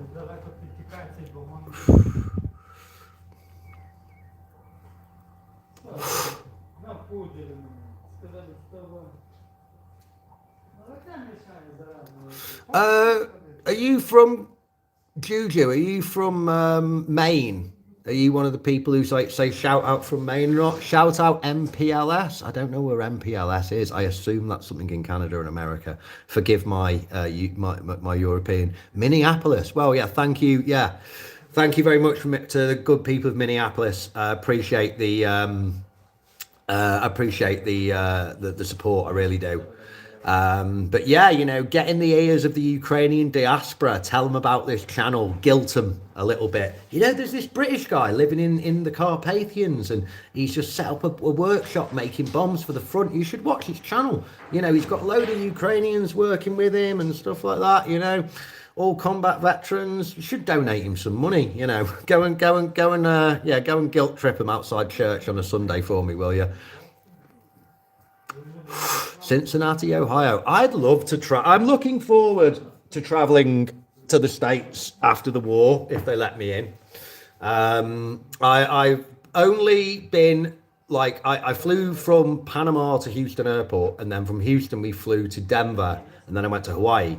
But that flight from Houston to Denver was fucking amazing. Like, I'll always remember that. We flew over like a lot of mountains, and it just went on for ages, and they were all covered in snow. And then we went over a desert that I think was the Nevada desert, and it had those big, you know, like sort of skyscrapers of rock, and maybe the Grand Canyon. It was very grand, but it was a canyon and it was very grand. And then there were more mountains in Denver, and then there were more mountains after Denver, and then we got to the coast and we flew over the Pacific, and I saw a whale from the window. I saw 3 of them together, and then we landed in Hawaii. So like that flight, like the landscape of the United States was amazing. But yeah, I haven't actually set foot, except for a cigarette outside Houston Airport, on mainland America, because the airport itself doesn't really count, does it? So yeah. But one day I will. You know, I've got friends in Boston and Rhode Island and New York and Connecticut, and Hawaii. You know, and I would love to go back. I want to go back to Hawaii and hunt wild boar in the jungle again, and go tuna fishing with the boys on the canoes. That was a very cool time in my life. Please say that's it. Oh, good. Yeah, yeah. It's tick season here, and the puppies had a couple, and I found one on my arse the other day that my mates keep having to check that there isn't a red ring, red ring on your arse. That's when you get Lyme's disease. It's like a red ring that expands from the tick bite. So, yeah, I'm a little bit paranoid at the moment. Every time I feel a hair move on my leg, I'm like, fucking ticks, man. It's Lyme's disease, not fun. Fucks up your brain. I live in Ukraine when this is all over, or I'll, like, you know, go to Africa with various private military companies and Ukrainian special forces and help wipe out Wagner in like Asia and Africa, probably. You know, I can't see myself like marrying and having kids really. So yeah, I'll just, like, you know, keep up with my hobby, which is destroying Russia, basically. You know, destroying the Russian regime and its ability to project power. But yeah.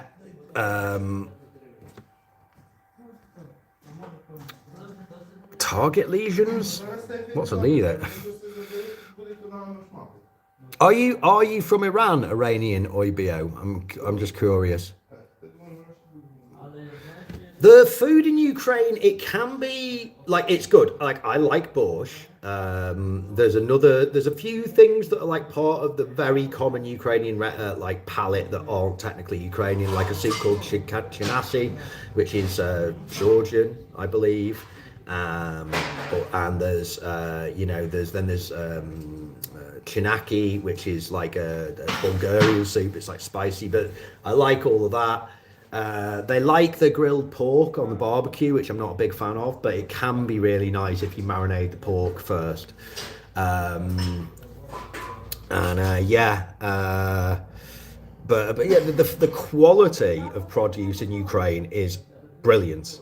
But it can get a bit bland, and the restaurants in the Carpathians are shit. Like, they serve shit Ukrainian food because they just culture to tourists who are stuck. So yeah, and I do like Varanaki and halutzi I ate some army halutzi in a packet before. They were great. I've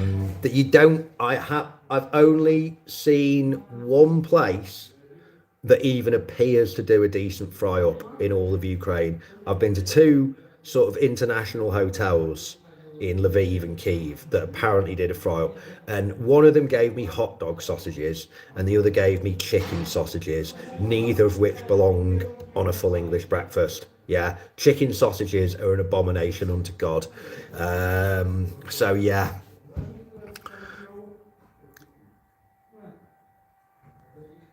I'm just trying to half Iranian, half Filipino. Dad was a student in the Philippines, I understand. And you grew up in West Africa. That's an interesting life you've led, mate. I'm allergic to eggs, so I cannot introduce people to Yorkshire puddings. I'm a really good chef, but due to my egg and nut allergy, there's a whole bunch of stuff I can't cook and can't do. Ukrainian black pudding is excellent, and there's a few different varieties of it. It's as good, if not better, than British black pudding. In fact, it's probably better.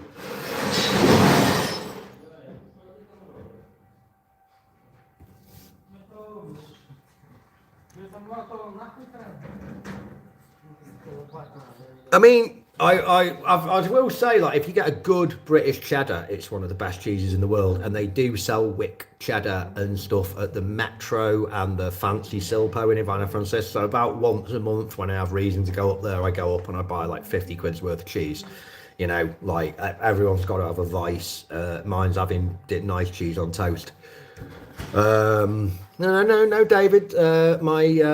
You little pro-Russian fucking wanker.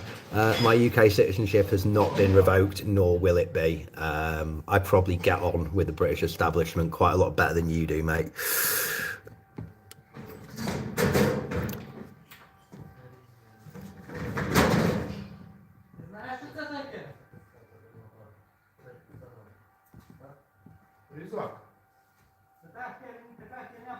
But yeah, one of the businesses I do want to do, if I get my bit of land, because I'm entitled to a bit of land in Ukraine. It's one of the things you get if you become a combat veteran is you get to go on the list, and eventually, or with as much bribery and political pressure as I can lever, I will get my free house or free bit of land on which I can build a house, and then I will have bees.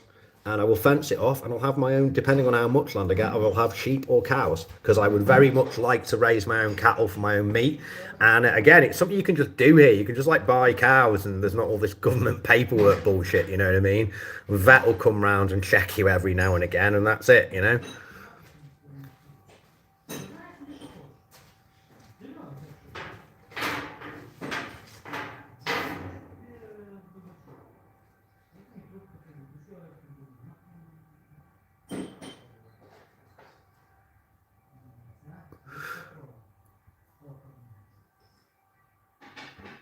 Nah, I don't. Well, I don't like Baldwin Bankrupt, but if you want to visit Ukraine, I think Baldwin Bankrupt is the kind of guy who'd fuck a crying prostitute and not feel bad about it. Yeah, he's the kind of guy who seems friendly when you on your first day at the office, and then is an absolute fucking cunt of a boss afterwards. So yeah, I wouldn't sit down and have a beer with him.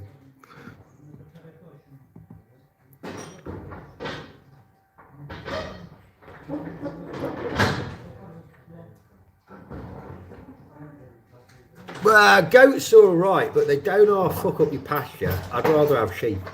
Goats are a fucker to look after. Like, sheep are easy, you know what I mean? As long as I'm thinking of like taking Onesock up to the mountains with the shepherds and paying one of them to train him up to not kill fucking sheep. You know what I mean?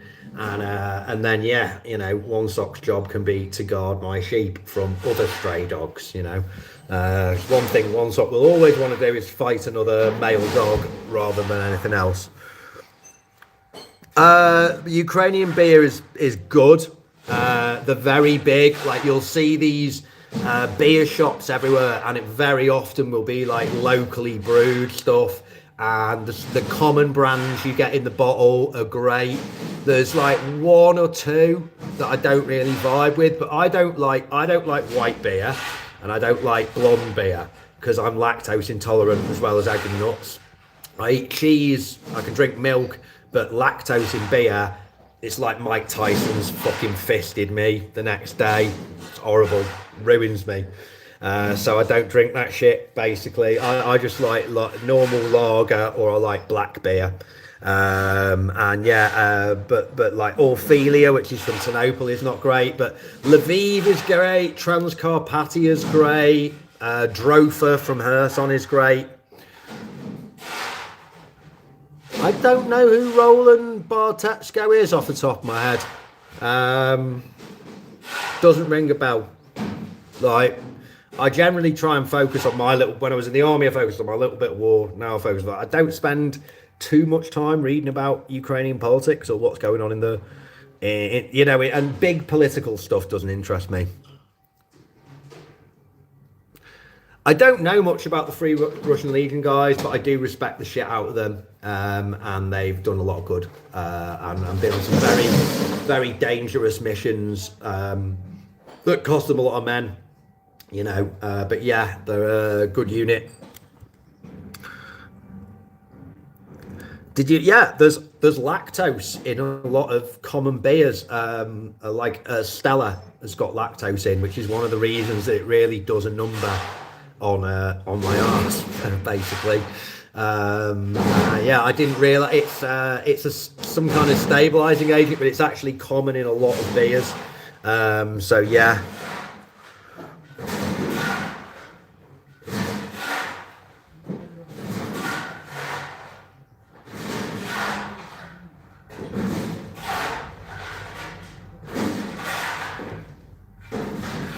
I don't know Sivdiv. I know of his work. I think he makes good professional content. He's very good at speaking. He's explained a lot of things that I've agreed with, but I've never met the bloke. I've only had very, very, very slight contact with him. One thing I would say is I'm kind of unaware of how much money he gets donated, or how much if he does donation appeals. But like, if people are sending him money, he must have fucking hundreds of thousands or millions he's been sent. Because I've been sent a lot. I've been sent hundreds of thousands of dollars, and my channel's fucking tiny.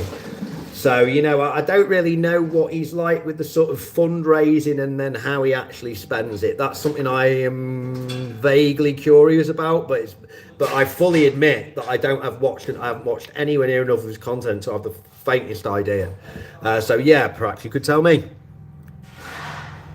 But yeah, there's people out here. There's people who are like big names in Ukraine, like Dylan Burns. Fuck Dylan Burns. You ever heard Dylan Burns fundraise for so much as a fucking drone or a car?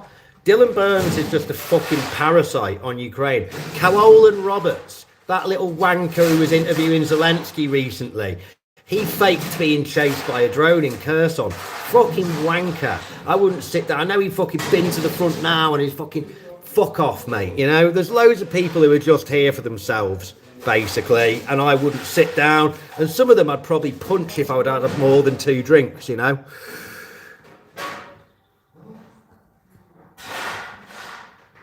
I haven't spoke with Brandon since we worked in Kherson together, but I wish him all the best. He's doing good as far as I'm concerned. He's back in the Marines, working hard as a medic, doing God's work. All the luck and all the success to him at the end of the day. Thank you for the two quid, Red King. Appreciate it, mate. If you like good British ale, I recommend trying Hobgoblin Gold. And if you can get it in a glass bottle, it's so much better than in that. A cold bottle of Hobgoblin Gold and a nice cheese and pickle sandwich. Fantastic. Hutzel and Onesock are getting along great. If you look on the last video, you'll see him and Onesock playing very happily. Hutzel's asleep at my feet right now. Onesock's chilling out a couple of yards away, but I can't show you him because yeah, well, thanks for the tenner, Al. I appreciate Al Humphreys, appreciate it very much. But yeah, guys, I would much prefer if you do donations to PayPal, because I don't know if I can. It's going to be a while before I can get this money out of YouTube, because I'm still waiting to get my Ukrainian ID. So yeah, PayPal infinitely prepared, joecrowpanama@gmail.com, but within a week or a month, a couple of weeks or months, I'll be able to extract your money. What interesting currency have you sent me in that? What does that little P mean? I don't recognise it. But yeah, PayPal I can just directly access. I'll have a Revolut account set up soon. I'm going to try and get Patreon and stuff like that as well. But yeah, it's all just fucking admin. And the thing with me is, because I've got all these cracks in my skull from the explosions, if we get a cloudy day and it's high pressure, it's like I've got a terrible fucking hangover, but no alcohol has been consumed, you know. It makes my fucking head hurt. I can't fucking think. So I've been into the office a few times this week being like, right, business admin today, and fuck all has been done. You know, I've tried to write a few things. I can't remember my thoughts, and I've just given up and played a bit of World of Tanks, basically. And yeah, YouTube take 30% apparently.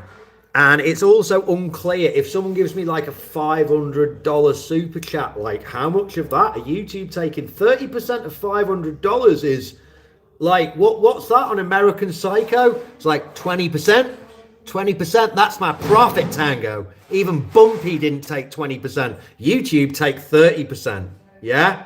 And we don't get a contract through YouTube about, there is no, they just decide based on what they feel like, what the algorithm deems, or what their individual office workers deems, what you get paid per 1,000 views and engagement. So, you know, there are channels that get nothing. You know, you could get 100,000 views and 1,000 likes, right, on 2 channels, and the guys would earn very different. So, you know, And yeah, obviously as a, hi, give me money and I will make devices that kill orcs. Yeah, I'm not exactly algorithm friendly, am I?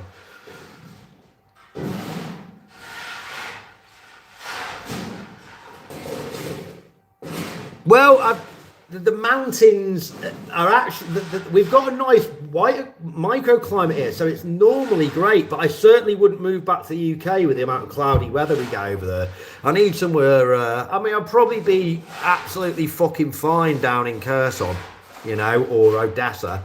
I could always move a bit, but it's generally, it's fine in the mountains. It's like good, clear here most of the time. We don't get that much better. It's all in this area of the mountains. We've got a nice microclimate.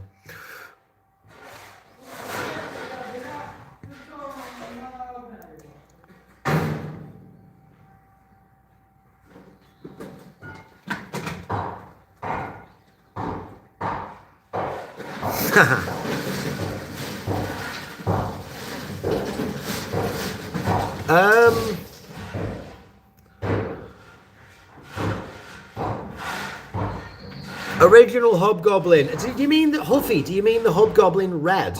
Because it's been a while since I've been in the UK, so we get like there's a Hobgoblin Gold, Hobgoblin Red, and then there's a blue one that I think is like a white beer they make now as well. But yeah, that's what occasionally. Like occasionally I'll be in a Silpo and there'll be tins of Hobgoblin and tins of Thatchers, and I'm like, you know, to a tin of Thatchers when you haven't had any fucking cider in years is. Oh, actually, I got given a bottle of cider the other day, and I'm really hoping my landlady hasn't thrown out the empty bottle. I think she fucking might have. And it's made from apples that are on trees on a frontline mortar position, and the guys collected up all the apples, fucking got them back from the front line, made cider out of it, and put a label of it. So one of the guys from Kyiv, one of the officers from Kyiv Territorial Defence came and those guys are deployed out east now, came and gave me a bottle of that the other day, you know. And again, why don't I go back to Ukraine? Why don't I go back to England? Because all my fucking friends are badasses here, man, who do really cool stuff, you know. Okay, Blue Label and Cap is the Amber Ale. Okay, good to know. I will keep my eyes out. It'd be great if they got some bottles. It's so much fun.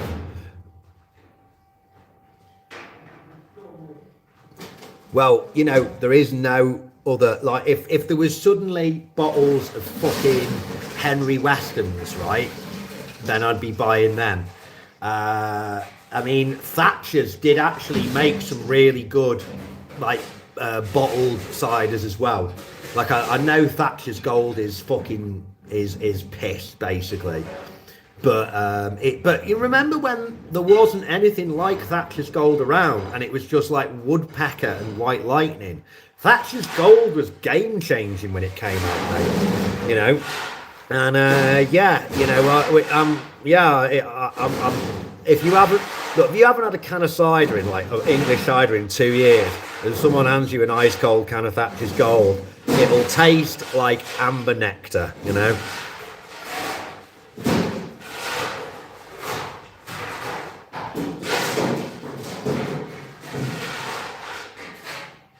Oh, you were in Hurricane Katrina. You were in Hurricane Katrina, Trini. I didn't know that. Fucking hell. Like, savage.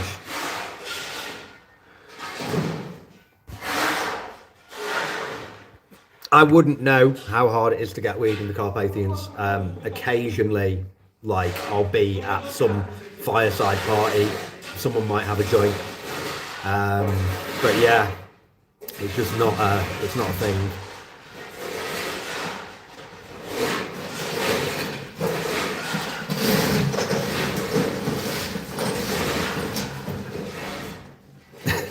Thatcher's Gold did me in over the pandemic. Was 12 quid a crate delivered at the time. I was like, yeah, that'll do it. Yeah, we did a lot of drinking in the early pandemic when the weather was still good. It was a good spring, that. It was a great drinking spring, the spring of 2020.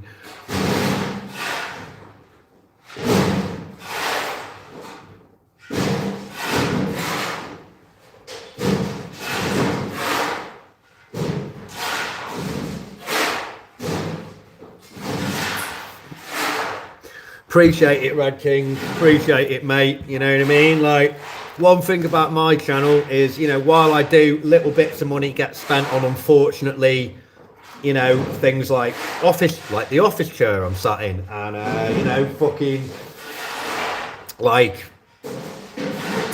bread and cheese and for the boys. At the end of the day, the money really is going to directly something that destroys the enemy. I wouldn't be doing it otherwise, you know, and that's what we're about here. So yeah, there's not going to be any peace or calm in Europe until the Russians stop, basically, and the only way to stop them is to kill them. And what we need to do that more than anything, more than medical equipment, more than 3D printed things, is more than food, is bombs. You know, that's what kills most of the enemy: drones and bombs.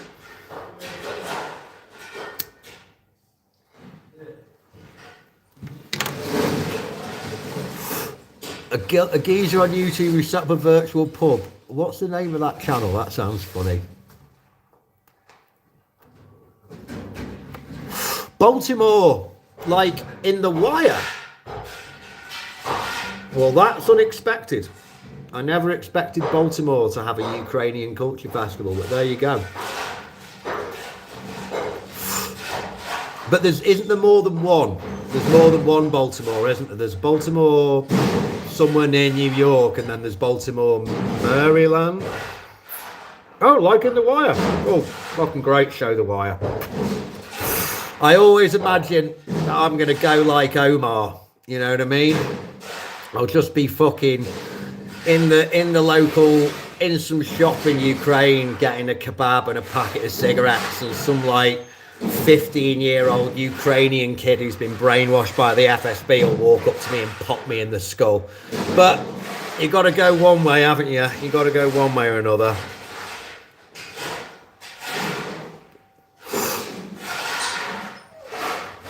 Yeah, there used to be a supercut on YouTube of all of Omar's scenes put together into a film, and it was fucking brilliant, and they took it down. I don't know why, but yeah, bring back the Omar supercut.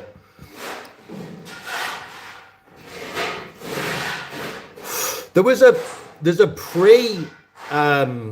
series to The Wire, by the way, if you don't know, and a lot of the same actors in it, but playing different roles. Like the black cop who makes the little tiny dollhouse furniture, he's a junkie in it, and it's called The Corner.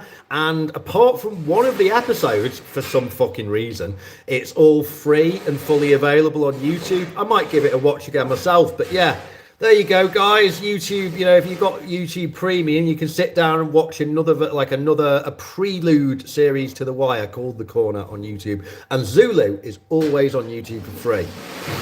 If you type in Zulu full movie, it's always there. It's kept me going, that has, over the years. The Stoned Crow. All right, cool. I'll check that out. He's got another subscriber.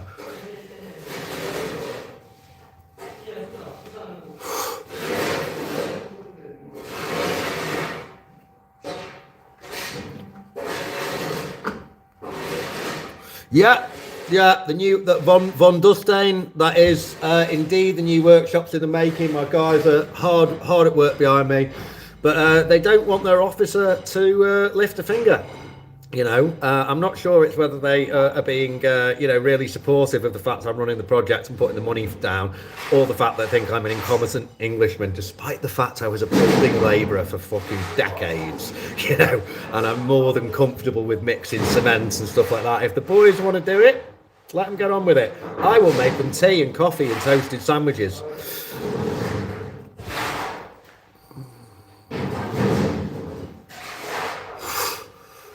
Yeah, I was at, you know, we had a, I can't remember her last name, but we had quite a famous Ukrainian diaspora New York photographer, Julia something. Let's say Julia Shevchenko, but yeah, and I made a tiny little video with her where she's like holding a lamp, and I was asking her, you know, how do the Russian and Ukrainian diaspora, did they used to get on in New York like before 2014? No, they fucking don't, you know. No, there you go. Not all one people. Yeah, I'm there for moral support and the fact that at some point soon they're going to need something from me. You know, like I should make some toasted sandwiches soon. We're coming up to 2 hours now, so we've got the last 5 minutes. Does anyone else have any questions for me that they'd like to throw at me? And I'll answer them all before I go, and then I'm going to go and make the guys some fucking lunch, basically. Kitchen cosmonaut.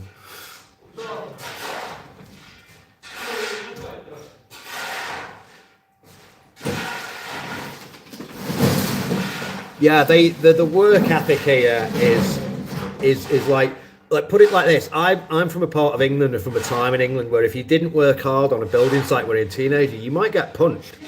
You know, and I was working with big scary scousers, so I learned to work fucking hard at a young age. And I had to sweat to earn respect in Germany. You just can't compete with a bunch of Ukrainian granddads digging a fucking trench. You know what I mean? You can't compete with them, so just let them get on with it. Make sure that the Butterbrock station and the tea and the coffee is of quality.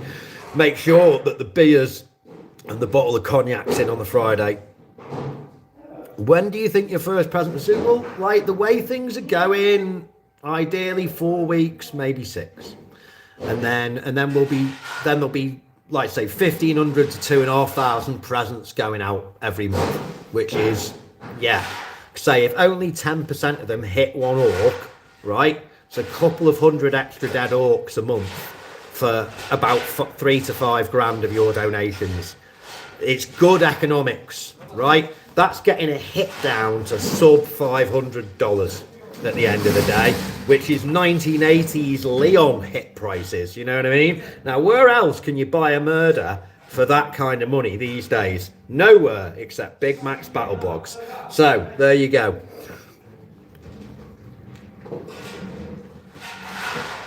Is how you and Lindy met? Yeah, I've talked about it before. I'd started with 3 other blacksmiths. I'd started this blacksmith collective. I was like the boss, in charge of management, PR, all of that, and finding customers.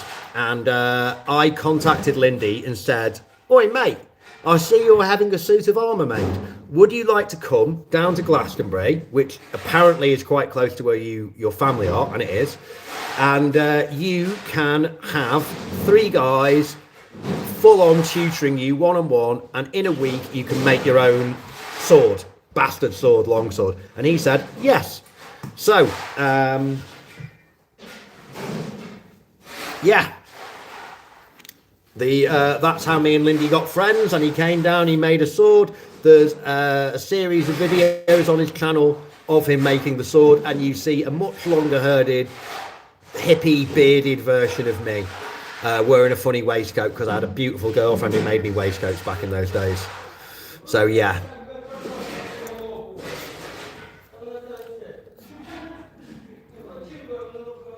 But yeah, this is Hutzel again, for those who don't know. He's got I know they're a bit weepy, but they are drying up with the drops. He's got green eyes. I'm not sure how well you can see that.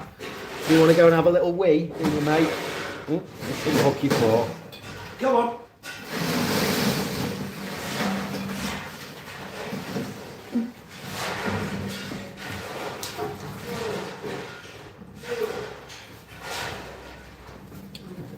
Sorry about that. Just plonk him down outside so he'll take himself for a wee. He'll wander back in a second, or he'll have a play with Onesock. But yeah.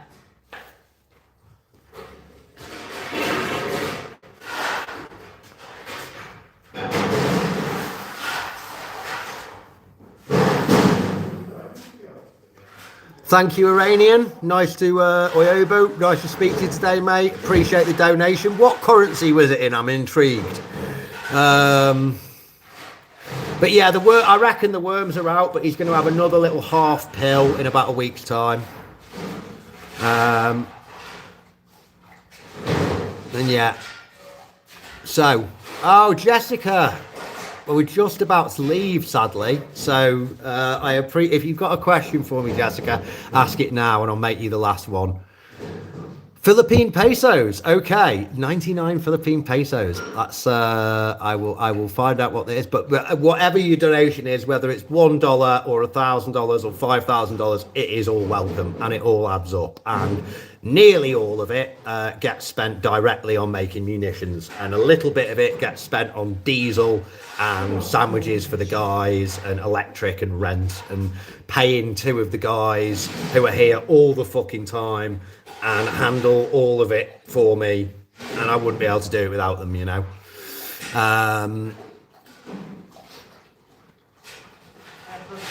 My favourite pot noodle is the black spicy one, Huffy, definitely. But there's something about the oil, I think it's the palm oil they use in them, that like fucks my guts up.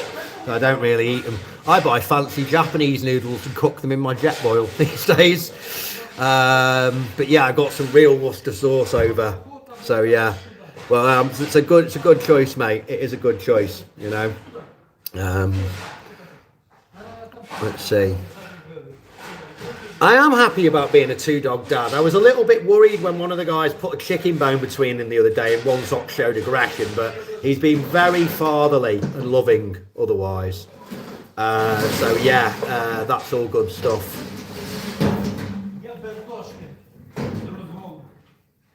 But yeah. Okay, well, keep your Bilsteins. Thank you very much for listening, and hope to have you back soon.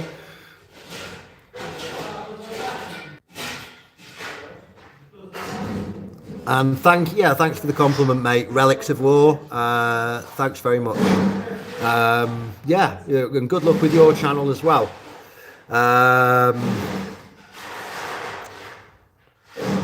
Yeah, so anyway, guys, we've just gone over the 2 hours, so I'm going to call it a day. I've done my bit for the algorithm beast.